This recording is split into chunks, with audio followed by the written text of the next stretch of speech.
नगति कुतोऽपि यस्य प्रसादात् भगवत्प्रसादो यस्य प्रसादात् नगति कुतोऽपि यस्य प्रसादात् भगवत्प्रसादो यस्य प्रसादात् नगति कुतोऽपि यस्य प्रसादात् भगवत्प्रसादो यस्य प्रसादात् नगति कुतोऽपि ध्यायन्तु मां तस्य यशस्त्रिसंज्ञां वन्दे गुरु श्रीचरणरविन्दं ध्यायन्तु मां तस्य यशस्त्रिसंज्ञां वन्दे गुरु श्रीचरणरविन्दं संसारदावानललितलोक प्राणय कारुण्यगणागणपते संसार दावा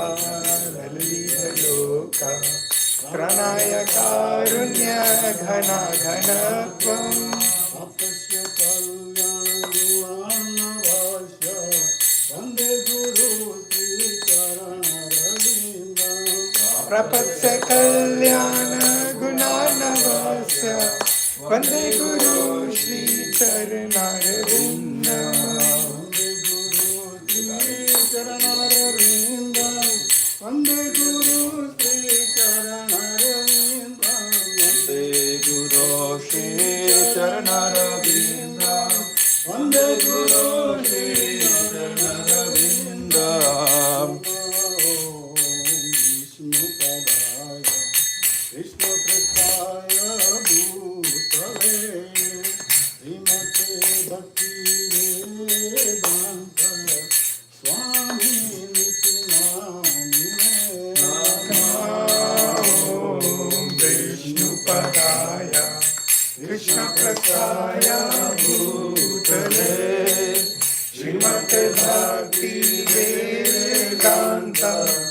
स्वामीति नामिने नमस्ते सरस्वते देवे गौरवाणी प्रचारिणे निर्विशेष शून्यवादी पाश्चात्यदिशतारिणे नमस्ते सरस्वती देवे गौरवाणी प्रचारिणे निर्विशेष शून्यवादी पाश्चात्यदिशतारिणे जय श्री कृष्ण चैतन्य प्रभु नित्यानंद श्री अद्वैत गदाधर शिवासादि गौर भक्तवृंद जय श्री कृष्ण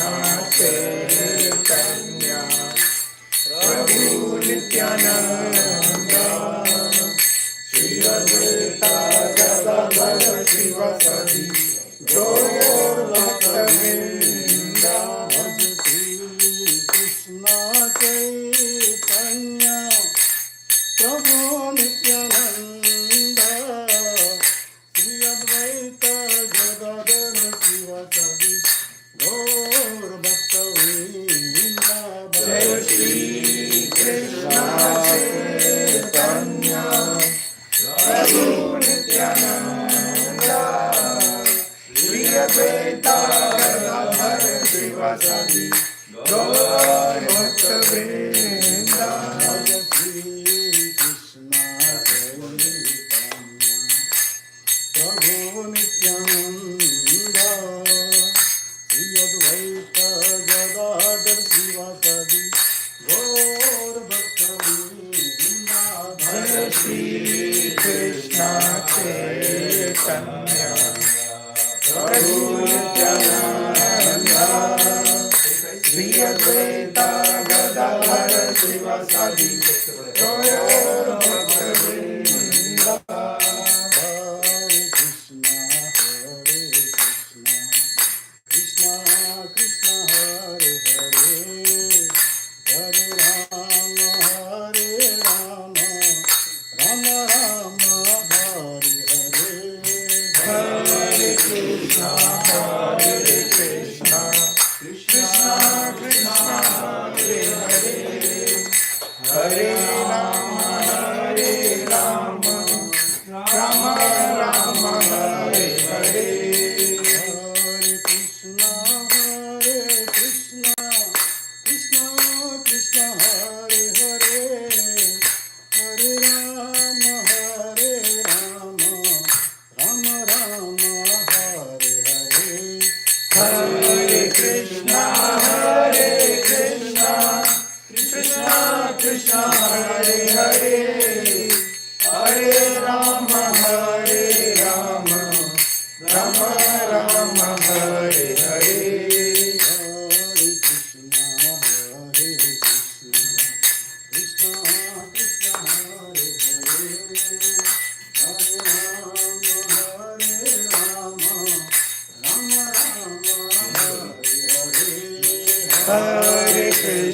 अद्भुत क्रियां बालिका हिरण्यकशिपु तनुभृङ्गां केशवधूता नरहरिरूप जगदीश हरे जय जगदीश हरे जय जगदीश हरे कमल अद्भुत श्रृंगार ललिता हिरण्यकशिपु अनुभृंगा केशवधृता नरहरिरूपा जय जगदीश हरे जय जगदीश हरे जय जगदीश हरे अवकर कमल वरेण्यकां अद्भुत क्रीडां बालिका हिरण्यकशिपु तनुभृङ्गां केशवधूता नरहरिरूप जय जगदीश हरे जय जगदीश हरे जय जगदीश हरे अद्भुत श्रृंगार ललिता हिरण्यकशिपु तनुभृङ्गा केशवधृता नरहरिरूपा जय जगदीश हरे जय जगदीश हरे जय जगदीश हरे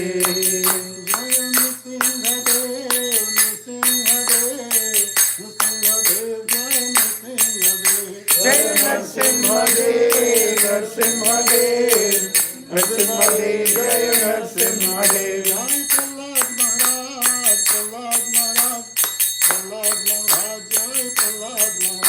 जय प्रहलाद महाराज प्रहलाद महाराज प्रहलाद महाराज जय प्रहलाद महाराज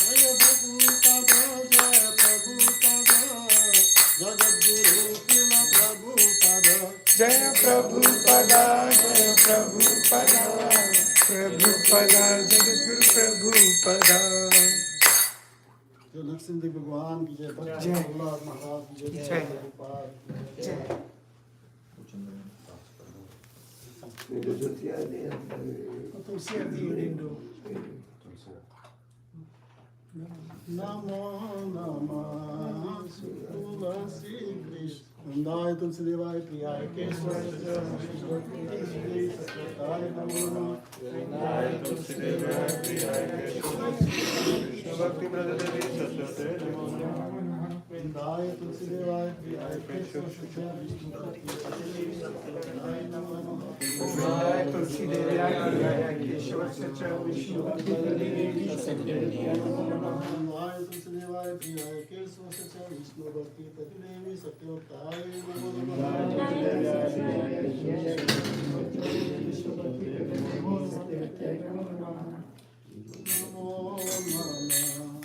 तुलसी कृष्ण प्रेयसी नमो तुलसी कृष्ण प्रेयसी नमो नमः राधा कृष्ण सेवा पाओ हे अभिलाषी राधा कृष्ण सेवा पावो हे अभिलाषी नमो नमः तुलसी कृष्ण प्रेयसी नमो नमः तुलसी कृष्ण प्रेयसी नमो नमः तो मारो शरण होय परमंच पूरण होय तुम्हारा शरणो परमंच पूर्ण होय कृपा करी कर तारे वृंदावनवासी कृपा करी करो तारे वृंदावनवासी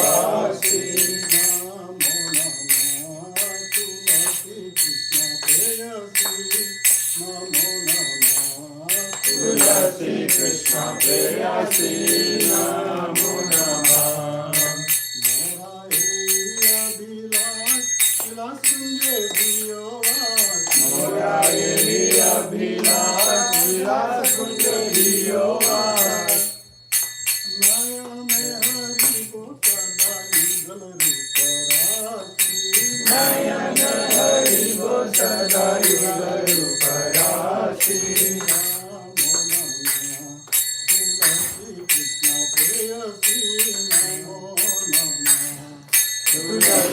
Krishna Preyasi Namo Namah.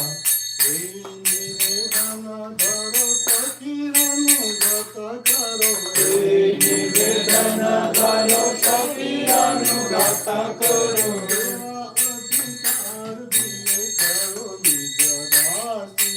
सेवाधिकार दिए करो निज दासी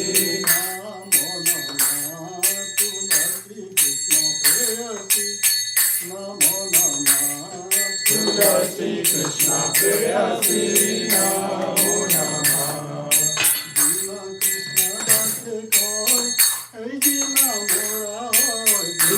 कृष्ण दास को ये नमो रहो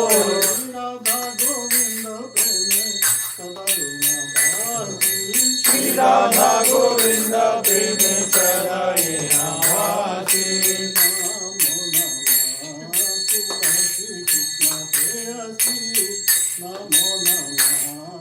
तुलसी कृष्ण प्रेयसी नमो नमः वृंदाय तुलसी देवाय प्रियाय केशव सच विष्णु भक्ति प्रतिदेवी सत्योताय नमो नमः वृंदाय तुलसी देवाय प्रियाय केशव सच विष्णु भक्ति प्रतिदेवी सत्यवती नमो नमः वृंदाय तुलसी देवाय प्रियाय केशव सच विष्णु भक्ति प्रतिदेवी सत्योताय नमो नमः वृंदाय तुलसी देवाय प्रियाय केशव सच विष्णु भक्ति प्रतिदेवी सत्यवती नमो नमः वृंदाय तुलसी देवाय प्रियाय केशव सच विष्णु भक्ति प्रतिदेवी सत्योताय नमो नमः वृंदाय तुलसी देवाय प्रियाय केशव सच विष्णु भक्ति प्रतिदेवी सत्यवती नमो नमः जय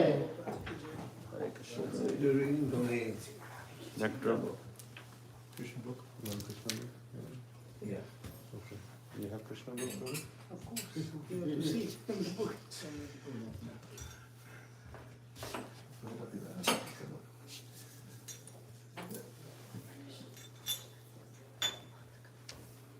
You want a bigger copy? It's easier. That's that.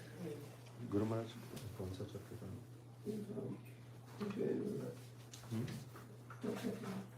First. Advent of Lord Krishna.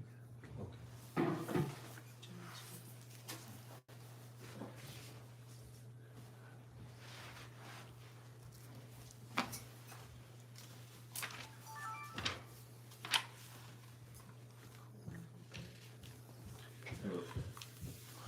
Chapter 1. The Advent of Lord Krishna.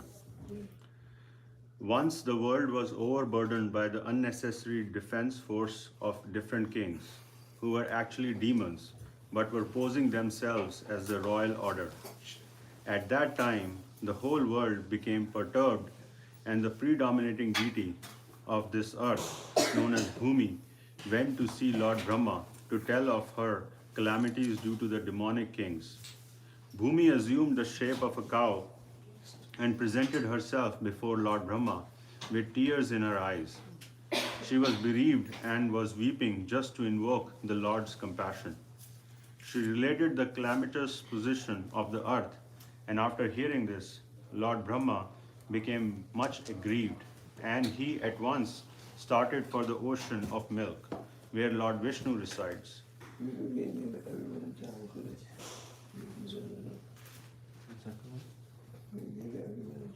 Yes, give her a chance. Yes.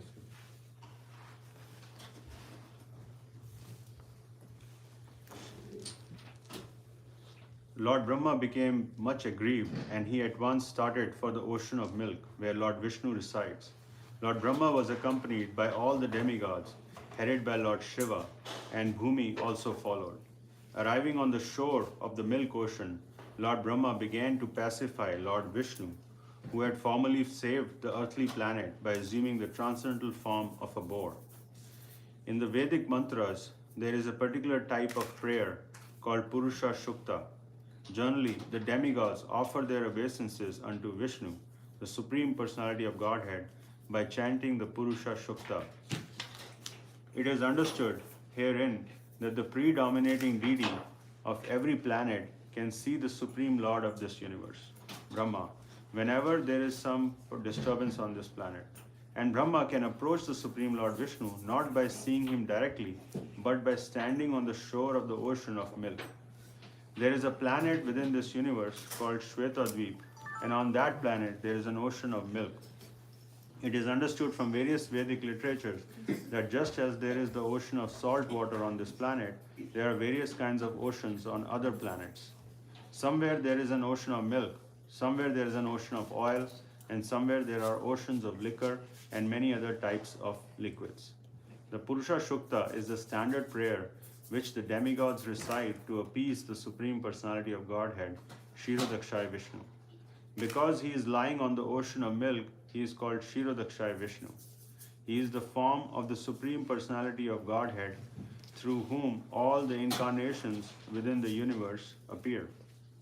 After all, the demigods offered the Purusha Shukta prayer to the Supreme Personality of Godhead. They apparently heard no response. Then Lord Brahma personally sat in meditation, and there was a message transmission from Lord Vishnu to Brahma. Brahma then broadcast the message to the demigods. That is the system of receiving Vedic knowledge. The Vedic knowledge is received first by Brahma from the Supreme Personality of Godhead through the medium of the heart. As stated in the beginning of Srimad Bhagavatam, Tene Brahma Hidayadi Kavye, the transcendental knowledge of the Vedas was transmitted to the Lord Brahma through the heart. Here also, in the same way, only Brahma could understand the message transmitted by Lord Vishnu, and he broadcast it to the demigods for their immediate action.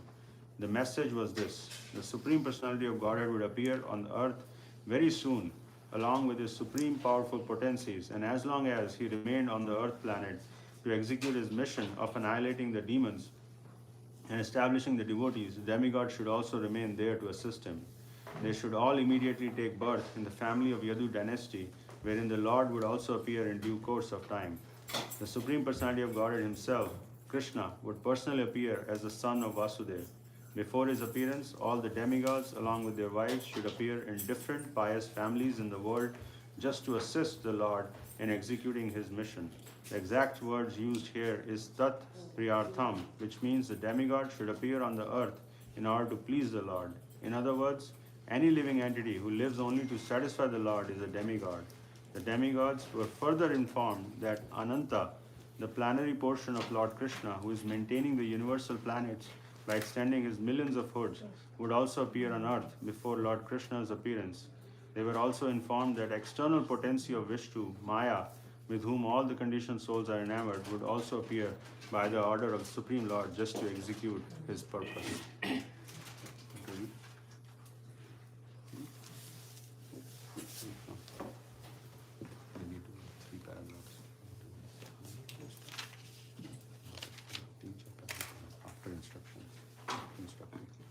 After instructing and pacifying all the demigods, as well as Bhumi, with sweet words, Lord Brahma, the father of all Prajapatis, or progenitors of the universe populations, departed of his own abode, the highest material planet called Brahmaloka.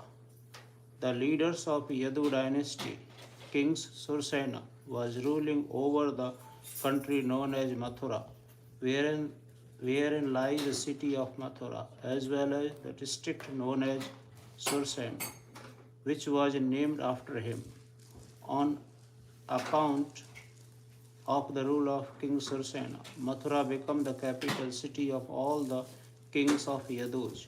Mathura was also made the capital of the kings of the Yadu dynasty because the Yadus were a very pious family and knew that Mathura is the place where Lord Sri Krishna lives eternally, just as he also lives in Dwarika. Once upon a time, Vasudeva, the son of Sursena, just after marrying Devaki, was going home on his chariot with his newly wedded wife. The father of Devaki, known as Devaka, had contributed a sufficient dowry because he was very affectionate towards his daughter.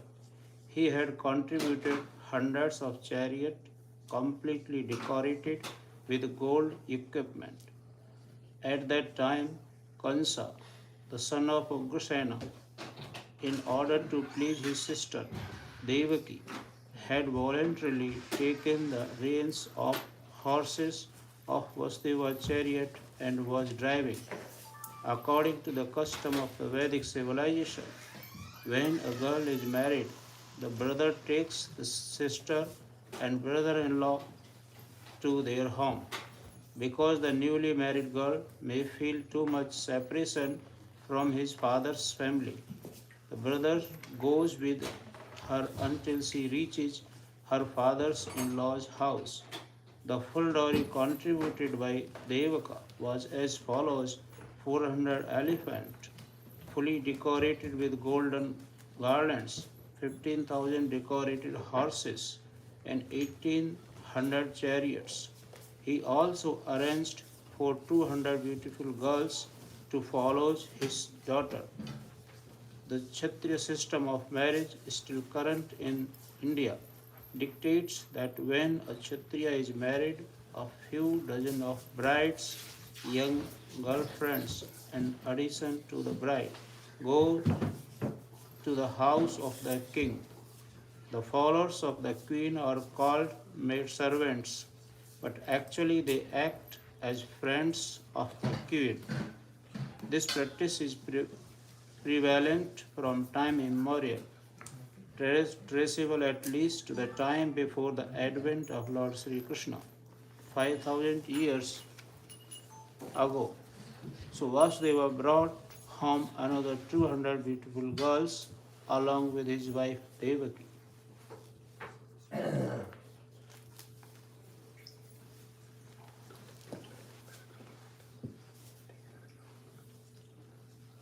While the bride and bridegroom were passing along on the chariot, there were different kinds of musical instruments playing to indicate the auspicious moment. There were conch shells, bugles, drums, kettle drums combined together. They were vibrating a nice concert.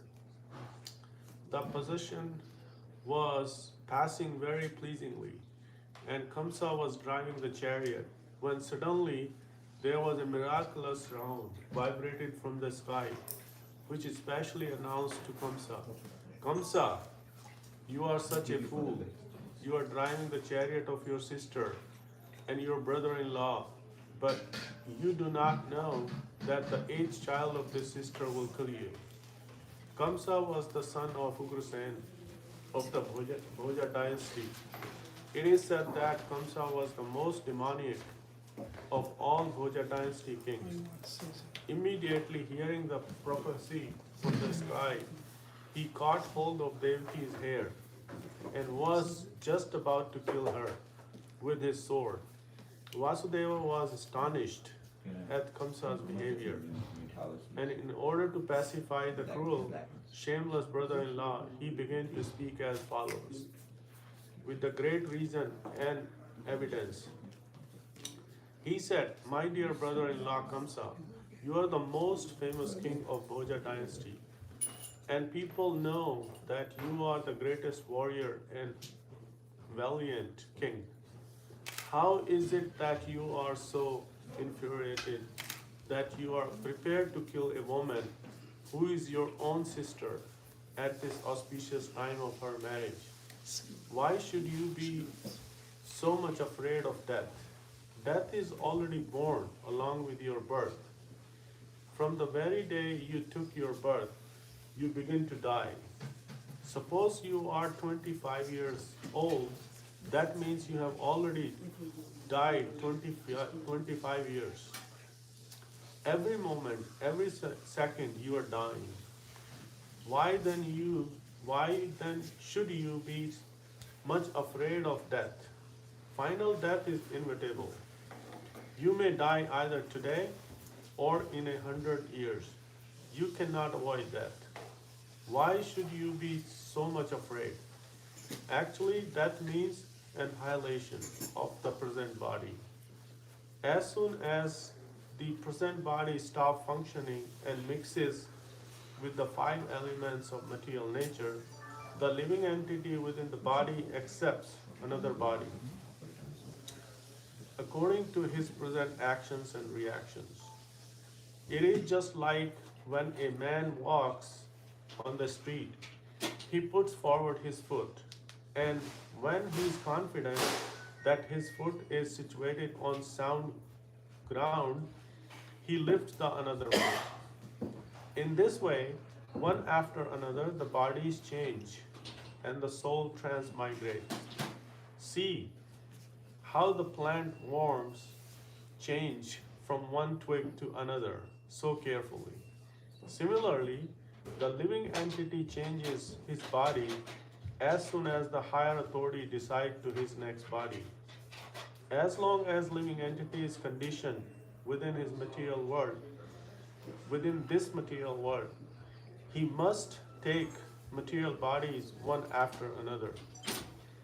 His next particular body is offered by the nature of law, according to the actions and reactions of this life.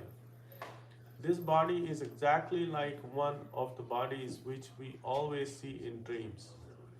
During our dream of sleep, we create so many bodies according to mental creation. We have seen gold and we have seen a mountain. So in a dream, we can see a golden mountain by combining the two ideas. Sometimes in dreams we see that we have a body which is flying in the sky. And at that time we completely forget our present body. Similarly, these bodies are changing. When you have one body, you forget the past body. During a dream, we may make contact with so many new kinds of bodies, but when we awake, we forget them all. And actually, these material bodies are creations of our mental activities. But at present moment, we do not recollect our past bodies. The nature of the mind is flickering. Sometimes it accepts something and immediately it rejects the same thing. Accepting and rejecting is the process of the mind in contact with five objects of sense gratification: form, taste, smell, sound, and touch. In its speculative way, the mind comes in touch with the objects of the sense gratification. And when the living entity desires a particular type of body, he gets it. Therefore, the body is an offering by the laws of material nature. The living entity accepts the body and comes out again into material world to enjoy or suffer according to the construction of the body. Unless we have procreatives inherited from the previous life, the particular type of body is actually offered to us according to our mental condition at the time of the death. Hey, Martin, do you want to read? Mataji wants to.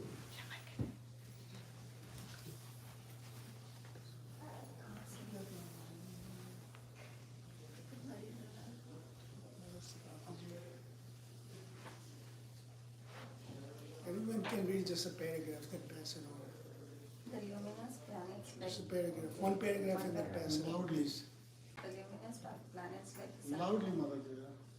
The luminous planets like the sun, moon, or stars reflect themselves in different types of reservoirs like water, oil, or heat. The reflection moves according to the movement of the reservoir. The reflection of the moon is on the water, and the moving water makes the moon also appear to be moving, but actually the moon is not moving. Similarly, by mental concoction, the living entity attains different kinds of bodies, although actually he has no connection with such bodies. But on account of illusion, being enchanted by the influence of Maya, the living entity thinks that he belongs to a particular type of body. That is the way of conditioned life. Suppose a living entity is now in a human form of body. He thinks that he belongs to the human community or a particular country or particular place. He identifies himself in that way and unnecessarily prepares for another body, which is not required by him. Such desires and mental compulsions are the cause of different types of bodies. The covering influence of material nature is so strong that the living entity is satisfied in whatever body he gets, and he identifies with that body with great pleasure. Therefore, I beg to request you not to be overwhelmed by the dictation of your mind and body. Vasudeva thus requested Kansa not to be envious of his newly married sister. One should not be envious of anyone, because envy is the cause of fear both in this world and in the next. When one is before Yamraj, the lord of punishment after death, Vasudeva Louder. appealed That's what he said. to Kansa on behalf of Devaki, stating that she was his younger sister. He also appealed at an auspicious moment at the time of marriage. A younger sister or brother is supposed to be protected as one's child. The position is overall so delicate. Vasudeva reasoned that if you kill her, it will go against your high reputation.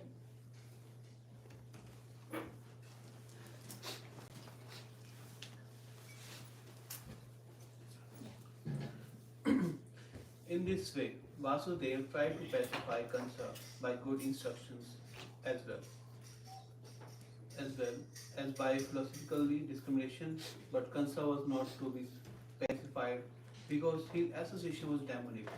Because of his demonic association, he was a demon. Although born in a very high royal family, a demon never cared for any good instruction. He is just like a determined thief. One can give him moral instruction, but it will not be effective.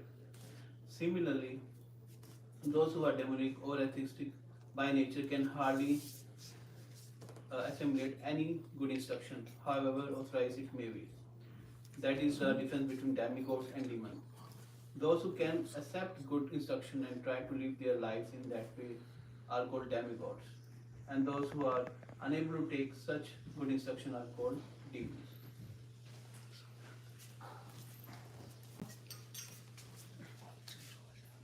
Failing in his attempt to pacify Kamsa, Vasudeva wondered how he would protect his wife Devaki. When there is imminent danger, an intelligent person should try to avoid the dangerous position as far as possible. But if, in spite of endeavoring by all intelligence, one fails to avoid the dangerous position, there is no fault on his part. One should try his best to execute his duties, but if the attempt fails, he is not at fault.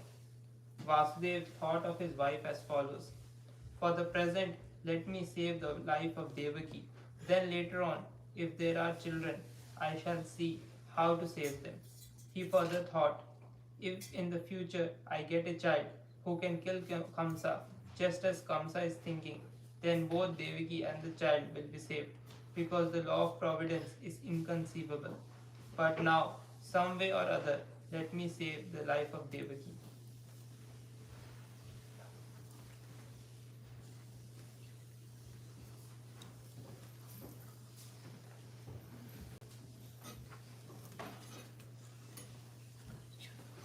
There is no certainty how a living entity contacts a certain type of body, just as there is no certainty how a blazing fire comes in contact with a certain type of wood in the forest.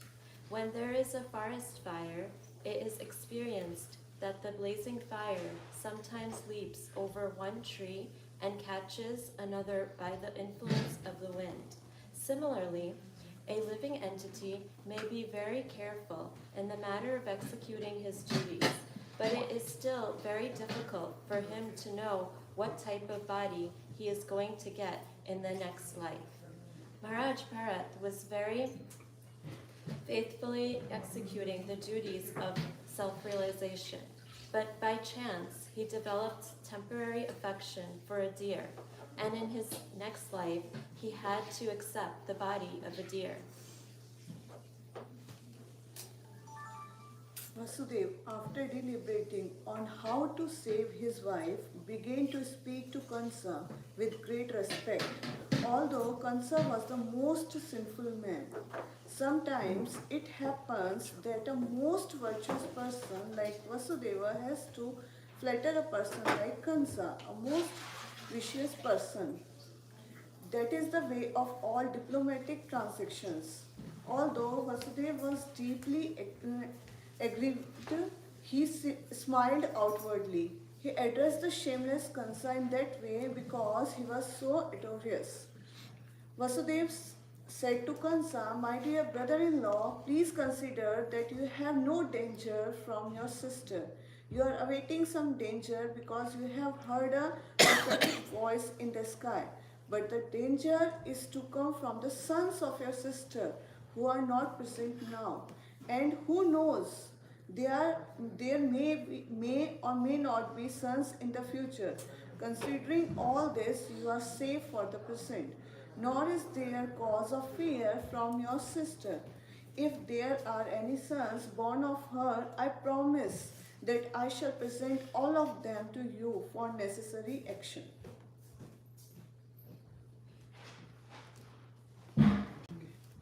Kansa knew the value of Vasudeva's word of honor, and he was convinced by his argument. For the time being, he desisted from the heinous killing of his sister. Thus, Vasudeva was pleased and praised the decision of Kansa. In this way, he returned to his home. Each year thereafter, in due course of time, Devaki gave birth to a child. Thus, he gave birth to 8 male children as well as 1 daughter. When the first son was born, Vasudeva kept his word of honor and immediately brought the child before Kansa. It is said that Vasudeva was very much elevated and famous for his word of honor, and he wanted to maintain his fame. Although it was very painful for Vasudeva to hand over the newly born child, Kansa was very glad to receive him. But he became a little compassionate with the behavior of Vasudeva. This event is very exemplary. For a great soul like Vasudeva, there is nothing considered to be painful in the course of discharging one's duty. A learned person like Vasudeva carries out his desire without hesitation. On the other hand, a demon like Kansa never hesitates in committing any abominable action. It is said, therefore, that a saintly person can tolerate all kinds of miserable conditions of life. A learned man can discharge his duties without awaiting favorable circumstances. A Hellenist person like Kansa can act in any sinful way, and a devotee can sacrifice everything to satisfy the Supreme Personality of Godhead. Kansa became satisfied by the action of Vasudeva. He was surrendered to see Vasudeva keeping his promise and being compassionate upon him and pleased. He began to speak as follows: "My dear Vasudeva, you need not present this child to me. I am not in danger from this child. I have heard that the 8th child born of you and Devaki will kill me. Why should I accept this child unnecessarily? You can take him back." When Vasudeva was returning home with his firstborn child, although he was pleased by the behavior of Kansa, he could not believe in him because he knew that Kansa was uncontrolled. An atheistic person cannot be firm in his word of honor.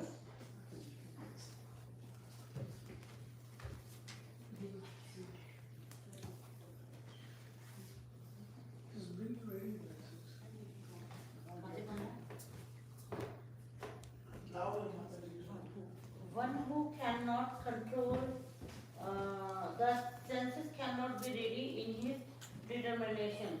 The great politician Chanakya Pandita said, "Never put your trust in a diplomat or a woman. Those who are addicted to unrestricted sense gratification can never be truthful, nor can they be trusted with anything." At that time, the great sage Narada came to Kamsa. He was informed of Kamsa's becoming compassionate to Vasudeva and returning his firstborn child. Narada was very eager to accelerate the descent of Lord Krishna as soon as possible. He therefore informed Kamsa that in endowed personalities like Nanda Maharaj and all the other powers men and their wives, and on the other side, Vasudeva, his father, Surasena, and all his relatives born in the family of Vishnu, of the Yadu dynasty, along with all their friends and well-wishers, were actually demigods. Narada warned Kamsa to be careful of them, since Kamsa and his friends and his neighbors were all demons. Demons are always afraid of demigods. After being thus Better to come close, Mataji. Better to come close so you can give much insight. informed by Narada about the appearance of the demigods in different families, Kamsa at once became very much alarmed. He understood that since the demigods had already appeared, Lord Vishnu must be coming soon. He at once arrested both his brother-in-law Vasudeva and Devaki and put them behind prison bars.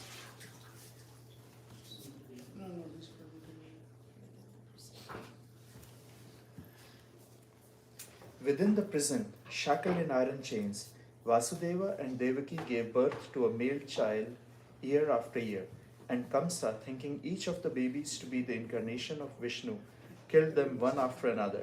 He was particularly afraid of the eighth child, but after the visit of Narada, he came to the conclusion that any child might be Krishna. Therefore, it was better to kill all the babies who took birth from Devaki and Vasudeva. This action of Kamsa is not very difficult to understand. In the history of the world, there are many instances of persons in the royal order who have killed their father, brother, or whole family and friends for the satisfaction of their ambitions. There is nothing astonishing about this, for members of the demoniac, greedy royal order can kill anyone for their nefarious ambitions. Kamsa was made aware of his previous birth by the grace of Narada. He learned that in his previous birth he had been a demon of the name Kala Nemi and that he had been killed by Vishnu. Having now taken his birth in the Bhuja family, he decided to become the deadly enemy of the Yadu dynasty. Krishna was going to take birth in that family, and Kamsa was very much afraid that he would be killed by Krishna, just as he had been killed in his last month. He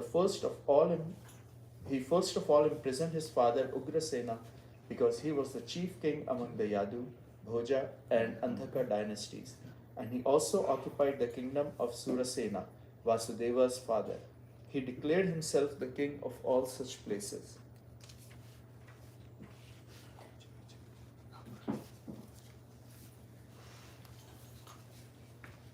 Chapter 2 Praise by the demigods for Lord Krishna in the womb. King Kamsa not only occupied the kingdoms of the Yadu, Bhuja, and Andhaka dynasties and the kingdom of Surshen, but he also made alliances with all the other demoniac kings, as follows: the demon Pralamba, demon Baka, demon Chanura, demon Tranavrat, demon Aghasur, demon Mushtika, demon Arista, demon Dvivida, demon Putana, demon Keshi, and demon Dhenuka. At that time, Jarasandh was the king of Magad province, known at present as Bihar state. Thus, by his diplomatic policy, Kamsa consolidated the most powerful kingdom of his time under the protection of Jarasandh. He made further alliances with such kings as Banasura, and Bhaumasura until he was the strongest. Then he began to behave most inimically towards the Yadu dynasty, into which Krishna was to take his birth. Being harassed by Kamsa, the king of the Yadu, Bhuja, and Andhaka dynasties took shelter in different states, such as the state of the Kurus, the state of the Panchalas, and the state known as Kekaya, Salva, Vidarbha, Nisadha, Videha, and Koshala. Kamsa broke the solidarity of the Yadu kingdom as well as the Bhuja and Andhaka. He made his position the most solid within the vast tract of land known at that time as Bharatvarsha. When Kamsa was killing the 6 babies of Devaki and Vasudeva, one after another, many friends and relatives of Kamsa approached him and requested him to discontinue their heinous activities. But all of them became worshippers of Kamsa. When Devaki became pregnant for the 7th time, a plenary expansion of Krishna known as Ananta appeared within her womb. Devaki was overwhelmed with both jubilation and lamentation. She was joyful, for she could understand that Lord Vishnu had taken shelter within her womb. But at the same time, she was sorry that as soon as her child would come out, Kamsa would kill him. At that time, the Supreme Personality of Godhead, Lord Sri Krishna, being compassionate upon the Yadus who were fearful due to the atrocities committed by Kamsa, ordered the appearance of Yogamaya, his internal potency. Krishna is the Lord of the universe, but he is specially the Lord of the Yadu dynasty. Yogamaya is the principal potency of the personality of Godhead. In the Vedas, it is stated that the Lord, the Supreme Personality of Godhead, has multi-potencies. Parasya Shaktir Vividheva Shruyate. All the different potencies are acting externally and internally, and Yogamaya is the chief of all the potencies. The Lord ordered the appearance of Yogamaya in the land of rich Bhumi in Vrindavan, which is always decorated and full with beautiful cows. In Vrindavan, Rohini, one of the wives of Vasudeva, was residing at the house of King Nanda and Queen Yashoda. Not only Rohini, but many others in the Yadu dynasty were scattered all over the country due to their fear of the atrocities of Kamsa. Some of them were even living in the caves of the mountains. 2 seconds. Two more seconds. 2 minutes. The Lord thus informed Yogamaya, under the imprisonment of Kamsa are Devki and Vasudeva, and at the present moment my plenary expansion, Sheshanag, is within the womb of Devki. You can arrange the transfer of Shesha from the womb of Devki to the womb of Rohini. After this arrangement, I am personally going to appear in the womb of Devki with my full potencies. Then I shall appear as the son of Devki and Vasudeva, and you shall appear as the daughter of Nand and Yashoda in Vrindavan.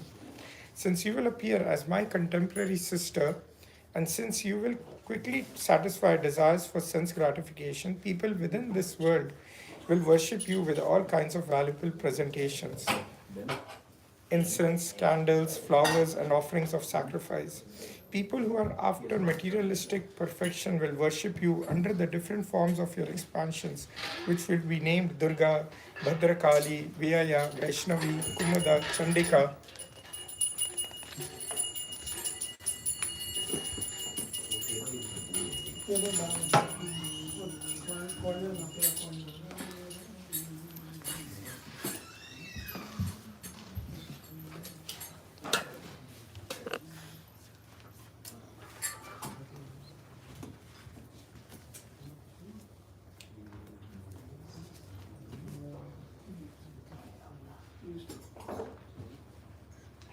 Where is Vishnu?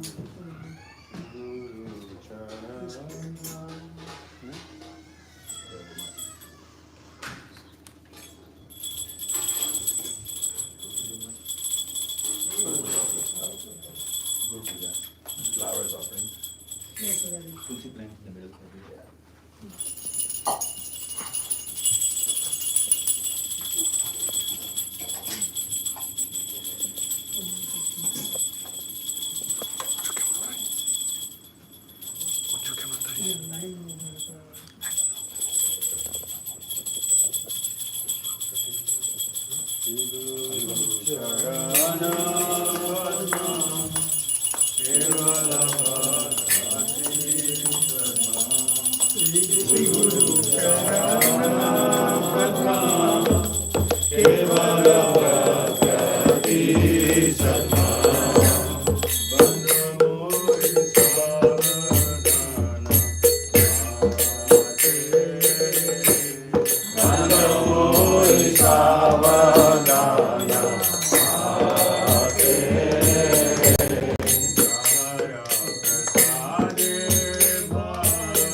Shivasadi